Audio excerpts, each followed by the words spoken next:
नमस्कार, देवश्री किचनमध्ये आपल्या सर्वांचं स्वागत आहे। आज आपण डाळ तांदळाचा ढोकळा कसा बनवायचा ते पाहणार आहोत। या अगोदर मी तुम्हाला लिंबाचा ढोकळा कसा बनवायचा ते दाखवलेला आहे। लिंबाचा म्हणजेच मी सॅट्रिक ॲसिडचा वापर न करता फक्त लिंबू वापरून हा ढोकळा कसा तयार करायचा ते दाखवलेला आहे। तर यामध्ये मी बेसन पिठाचा फक्त वापर केलेला आहे। आज आपण डाळ तांदळाचा ढोकळा बनवणार आहोत। तर डाळ किती वेळ भिजवायची, तांदूळ किती वेळ भिजवायचे किंवा ते फर्मेंट करायला किती वेळ ठेवायचं, कसं ठेवायचं, फर्मेंट पीठ झाल्यानंतर अगदी स्टेप बाय स्टेप ही रेसिपी मी तुम्हाला दाखवलेली आहे। त्यामुळे ढोकळा एकदम मस्त आणि जाळीदार होतो, खायला एकदम खमंग लागतो।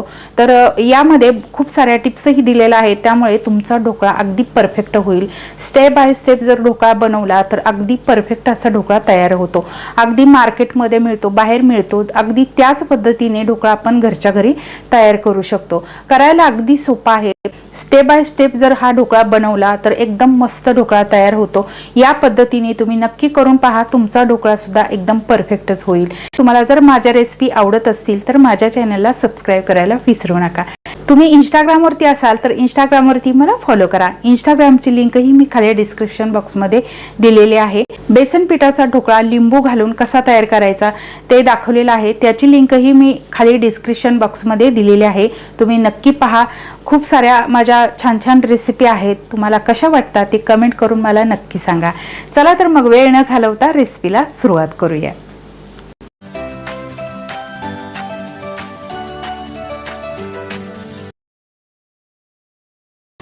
डाळ तांदळाचा ढोकळा बनवण्यासाठी इथे मी 2 वाट्या तांदूळ घेतलेत आणि 1 वाटी हरभऱ्याची डाळ घेतलेली आहे। याच वाटीने मोजून मी हे तांदूळ घेतलेले आहेत। तर हे डाळ तांदूळ आपल्याला भिजवून घ्यायचे आहेत। त्यासाठी इथे मी एक पातेलं घेतलेलं आहे, यामध्ये आपण हे तांदूळ घालूया आणि त्याचबरोबर डाळ सुद्धा या आपल्याला तांदळामध्येच घालायचे आहे। आणि आता आपल्याला हे स्वच्छ 2 ते 3 वेळा धुवून घ्यायचं आहे।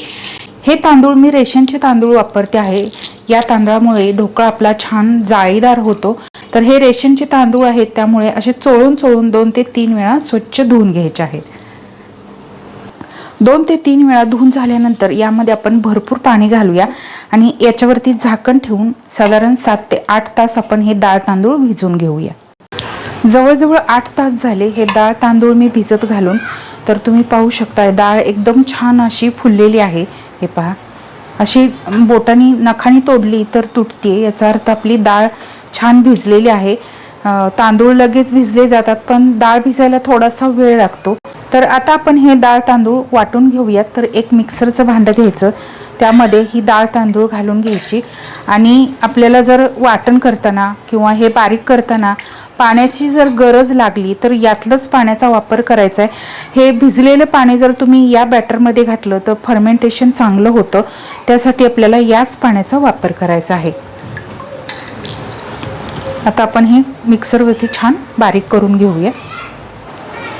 थोडंसं पाणी घालून एकदम स्मूथ असं हे बॅटर मी तयार करून घेतलेलं आहे। तुम्ही पाहू शकताय एकदम मस्त असं बारीक एकदम वाटून घ्यायचं आहे आणि अशाच पद्धतीने आपण राहिलेले डाळ तांदूळ सुद्धा वाटून घेऊया।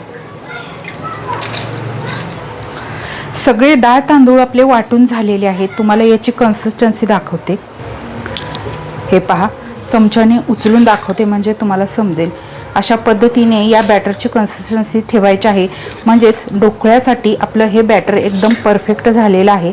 आता हा चमचा बाजूला काढून घेऊया आणि याच्यावरती झाकण ठेवून आपल्याला रात्रभरासाठी हे पीठ फर्मेंट होण्यासाठी ठेवायचं आहे। आता सध्या उन्हाळा सुरू आहे, उष्णता जास्त आहे, त्यामुळे हे पीठ फर्मेंट होण्यासाठी 10 ते 12 तास पुरेसे होतात। जर तुम्ही थंडीमध्ये हा ढोकळा करत असाल तर हे पीठ फर्मेंट होण्यासाठी कमीत कमी 15 तास तरी तुम्हाला हे ठेवावं लागेल। तर आता मी हे पीठ रात्रभर फर्मेंट होण्यासाठी ठेवणार आहे। रात्रभर हे ढोकळ्याचे मिश्रण मी चांगलं फर्मेंट करून घेतलेलं आहे। तुम्ही पाहू शकताय आपलं हे जे पीठ आहे ते मस्त असं फर्मेंट झालेलं आहे। मी तुम्हाला चमच्याने दाखवते, हे पहा, मस्त असं आपलं पीठ हे फर्मेंट झालंय। अगदी याच पद्धतीने हे ढोकळ्याचं जे बॅटर आहे ते छान फर्मेंट व्हायला पाहिजे, तरच आपला ढोकळा एकदम मस्त जाळीदार होतो। आता हे आपण थोडंसं मिक्स करून घेऊया। पीठ फर्मेंट झाल्यानंतर किंवा जास्त वेळ भिजल्यानंतर हे थोडंसं घट्ट होतं, कारण यामध्ये आपण जी डाळ घातलेली आहे ती छान फुगते, त्यामुळे हे बॅटर थोडंसं घट्ट झालेलं आहे.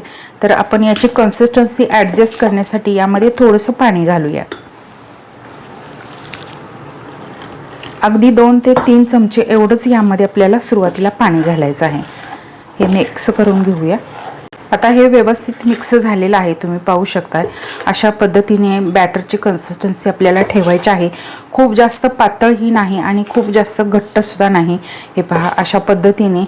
तर आता आपण यामध्ये बाकीचं साहित्य घालून घेऊया. तर आता आपल्याला लागणार आहे चवीनुसार मीठ, लिंबू, पिठी साखर, हिंग, थोडासा रंग आणि इथे मी सोड्याच्या ऐवजी इनो वापरते आहे. तर हा लिंबू फ्लेवरचा, लेमन फ्लेवरचा इनो आहे. इनोमध्ये वेगवेगळे फ्लेवर मिळतात, त्यामुळे लेमन फ्लेवरचाच आपल्याला इथे इनोचा वापर करायचा आहे. जो मी वेगळ्या फ्लेवरचा जर वापर केला तर ढोकळ्याची चव सुद्धा वेगळी लागू शकते. तर आता आपण सुरुवातीला यामध्ये 1 लिंबाचा रस घालूयात. यामध्ये आपण दह्याचा अजिबात वापर केलेला नाही, म्हणून मी यामध्ये अख्खे लिंबू वापरते आहे.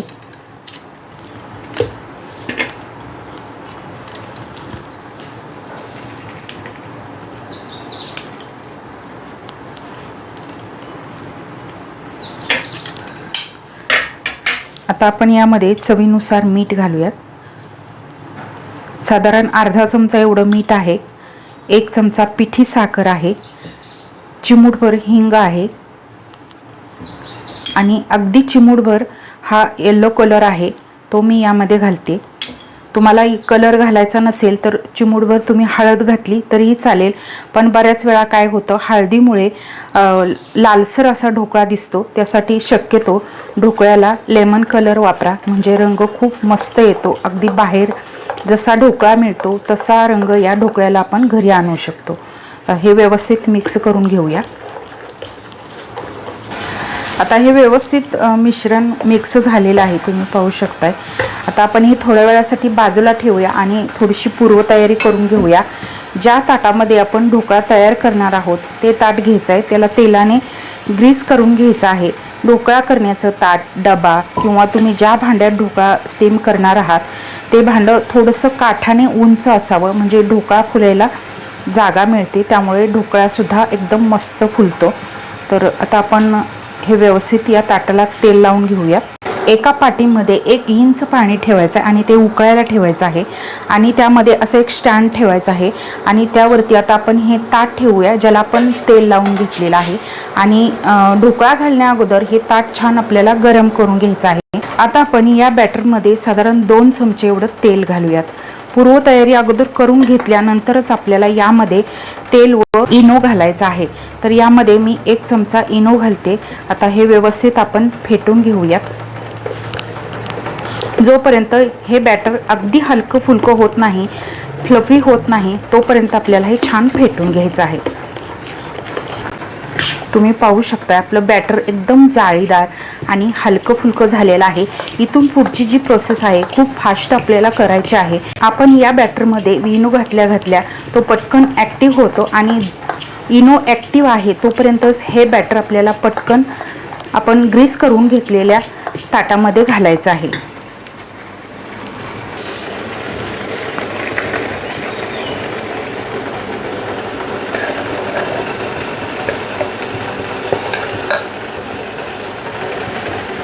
मस्त. आता आपल्याला गॅसची फ्लेम थोड्या वेळासाठी फुल ठेवायची. तुम्ही पाहू शकताय पाण्याला आपल्या छान उकळी आलेली आहे. जसं बॅटर ताटामध्ये घातलं की गॅसची फ्लेम थोड्या वेळासाठी फुल ठेवायची, म्हणजे जेवढी हीट ताटाला लागेल तेवढाच आपला ढोकळा जाळीदार आणि एकदम हलका फुलका होतो. आता याच्यावरती झाकण ठेवायचं आहे आणि 15 मिनिटासाठी हा ढोकळा आपल्याला शिजवून घ्यायचा आहे. 10 ते 15 मिनिटे झाली. ढोकळा आपला मस्त शिजलेला आहे. तुम्ही पाहू शकता याला वरून सुद्धा जाळी पडलेली दिसते. आता आपण तो व्यवस्थित आतपर्यंत शिजलाय का ते पाहूयात. तर एखादी टूथपिक किंवा चाकूच्या सहाय्याने बघायचं, चाकू एकदम कोरडा निघतोय याचा अर्थ आपला ढोकळा मस्त असा शिजलेला आहे किंवा स्टीम झालेला आहे. तर आता आपण गॅस बंद करूयात आणि हे ताट बाजूला काढून पूर्णपणे थंड करून घेऊया आणि नंतरच आपल्याला हा कट करून घ्यायचा आहे। ढोकळा थंड होतोय तोपर्यंत आपण तडका तयार करून घेऊया। तडका पॅनमध्ये 2 चमचे तेल घातलेलं आहे। प्रथम आपण यामध्ये मोहरी घालूयात। तेल चांगलं कडकडीत गरम करून घ्यायचं आहे, नंतरच यामध्ये मोहरी घालायचे। आता आपण यामध्ये घालूयात हिरवी मिरची। हिरवी मिरची थोडीशी कोवळी आहे म्हणून मी थोडीशी जास्त घालते। कढीपत्ता घालूया, कोथिंबीर घालूया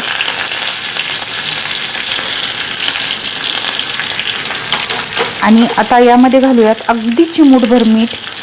फक्त मिरचीला लागेल एवढंच आपल्याला चिमूटभर मीठ घालायचं आहे आणि थोडासा हिंग, पाव चमचा।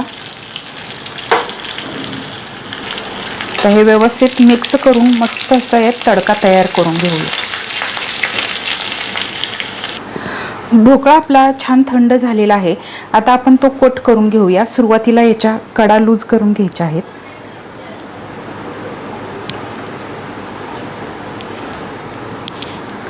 तुम्हाला हव्या त्या आकारामध्ये तुम्ही हा ढोकळा कट करू शकता।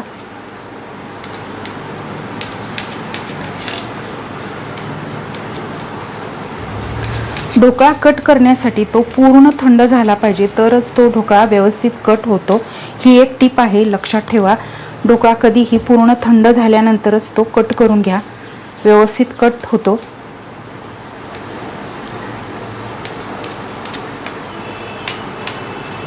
कट झाल्यानंतर आता आपण याच्यावरती फोडणी घालूयात। पूर्ण ढोकळ्यावरती फोडणी व्यवस्थित पसरली। आता आपण ढोकळा काढून पाहूया। मस्त तुम्ही पाहू शकताय ढोकळ्याला आपल्याला किती मस्त अशी जाळी पडलेली आहे। एकदम हलका फुलका अगदी मस्त असा ढोकळा आपला झालेला आहे। तर अशाच पद्धतीने एकदम सोप्या पद्धतीने मी तुम्हाला ही रेसिपी दाखवलेली आहे। तुम्ही पाहू शकताय एकदम मस्त असा जाळीदार ढोकळा आपला तयार झालेला आहे। मी आतून सुद्धा तुम्हाला दाखवते, पहा मस्त अगदी हलका फुलका चवीला एकदम भन्नाट लागणारा हा ढोकळा आपला तयार झालेला आहे। मस्त एका प्लेटमध्ये मी तुम्हाला काढून दाखवते। हे पहा मस्त असा खमंग डाळ तांदळाचा ढोकळा आपला तयार झालेला आहे। करायला अगदी सोपा आहे, जरी थोडासा वेळ लागला तरी सुद्धा हा ढोकळा एकदम बाहेर मिळतो, हॉटेलमध्ये मिळतो तसा ढोकळा आपण घरच्या घरी तयार करू शकतो। एकदम मस्त रेसिपी आहे, एकदम चवीला भन्नाट लागणारा ढोकळा आपण घरच्या घरी तयार करू शकतो। ही रेसिपी तुम्हाला कशी वाटली कमेंट करून मला नक्की सांगा। या रेसिपीला लाईक करा, शेअर करा। त्याचबरोबर तुम्हाला जर माझ्या रेसिपी आवडत असतील तर माझ्या चॅनलला सबस्क्राईब करायला विसरू नका। त्याचबरोबर बेल आयकॉनवरतीही क्लिक करा, म्हणजे मी जेव्हा जेव्हा माझ्या रेसिपी अपलोड करेन तेव्हा सर्वात आधी त्याचे नोटिफिकेशन तुम्हाला मिळेल आणि माझे प्रत्येक नवीन आणि पारंपरिक पद्धतीच्या रेसिपी तुम्हाला पाहता येतील। धन्यवाद।